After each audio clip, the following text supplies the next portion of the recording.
नमस्कार साथियों, मैं सौरभ कुमार। और आज बात होगी बीपीएससी में जो समस्या है, पीएससी द्वारा जो समस्या उत्पन्न की गई है और छात्रों की ग्रीवांसेस मांगे काफ़ी। दो मांग ऊपर लेकर अभी तक कोई विचार नहीं किया गया है।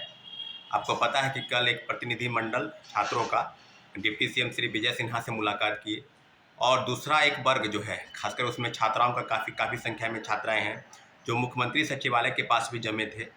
तो इन दोनों मांगों को लेकर की जो री लिंक जो है वो रीओपन होना चाहिए, क्योंकि अंतिम समय में बीपीएससी का सर्वर डाउन था, जिसमें से 60,000 से 70,000 ऐसे विद्यार्थी थे जिन्होंने रजिस्ट्रेशन किया। तो रजिस्ट्रेशन को लेकर जो आगे की फॉर्म फाइनल रूप से वो फॉर्म फिलअप नहीं कर पाए। एक मांग ये है और दूसरी मांग है कि जो 6 दिसंबर को प्रोटेस्ट परसेंटाइल नॉर्मलाइजेशन को लेकर था और उस मामले में जिस प्रकार से लाठीचार्ज किया गया, प्रशासन, आपको पता है कि जो लोग मौजूद होंगे उनको बखूबी पता है कि बिल्कुल शांतिपूर्वक आंदोलन था। हम लोग सब लोग वहाँ जमा थे और पूरी तरीके से इस बात को लेकर प्रशासन से बातचीत भी चल रही थी कि छात्रों का एक प्रतिनिधिमंडल जो है बीपी से चेयरमैन से मुलाकात करे। और बार बार कभी कहा जा रहा था कि आप 5 लोगों का नाम लिख कर दीजिए, हम लोगों ने नाम भी दिया, फिर भी वो कह रहे थे कि बीपी से चेयरमैन अभी नहीं है और लगातार इस तरह के असमंजस की स्थिति बना के रखी।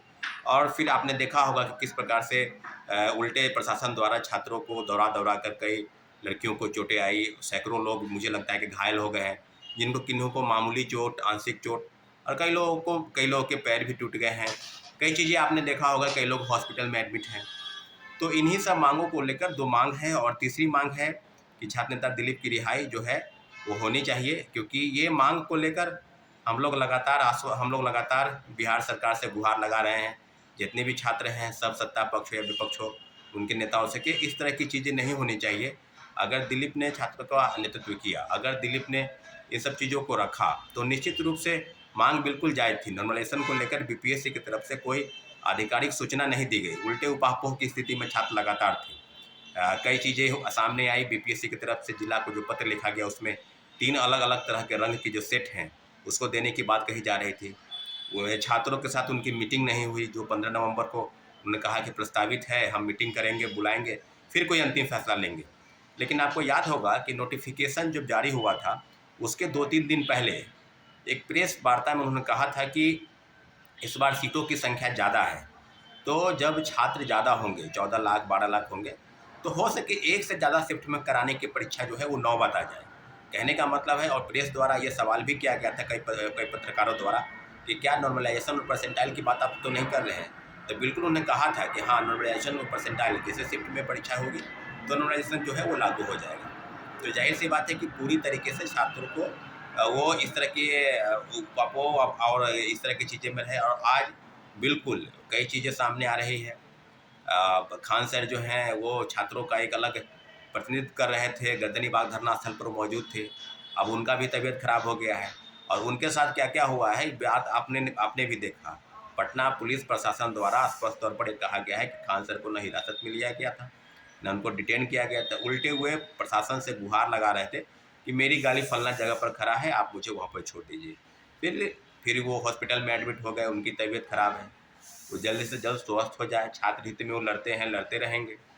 लेकिन दूसरे तरीके से अगर कहा जाए तो जब मामला एक है और कई चीज़ें सामने आई है, फिर छात्र नेता दिलीप की गिरफ्तारी होगी, तो इस मामले में भी तो सरकार को संज्ञान लेना चाहिए था कि जब छात्रों को उकसाने का आरोप दिलीप पर है, तो फिर शिक्षकों पर भी आरोप होना चाहिए। उन लोगों ने सबसे पहले मीटिंग जो है बीपीएससी के चेयरमैन के साथ इन्हीं शिक्षकों के साथ हुई थी और चेयरमैन आज बोल रहे हैं कि इन शिक्षकों ने छात्रों को बरगलाया है, छात्रों को उकसाया है प्रोटेस्ट करने के लिए, नॉर्मलाइजेशन पर कोई क्लैरिफिकेशन नहीं कर पा रहे थे।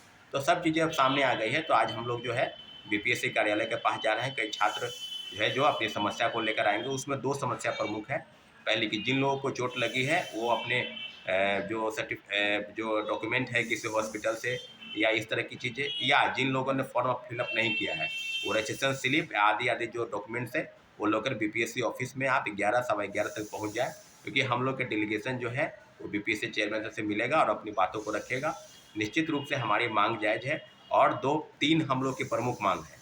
एक मांग है कि परीक्षा की तिथि 13 दिसंबर से आगे बढ़ाई जाए, क्योंकि जो कई सैकड़ों छात्र हैं, छात्राएं हैं जिनको लाठीचार्ज के दौरान चोट लगी है, वो घायल हैं, तो कहीं न कहीं उनको चलने फिरने में दिक्कत हो रही है।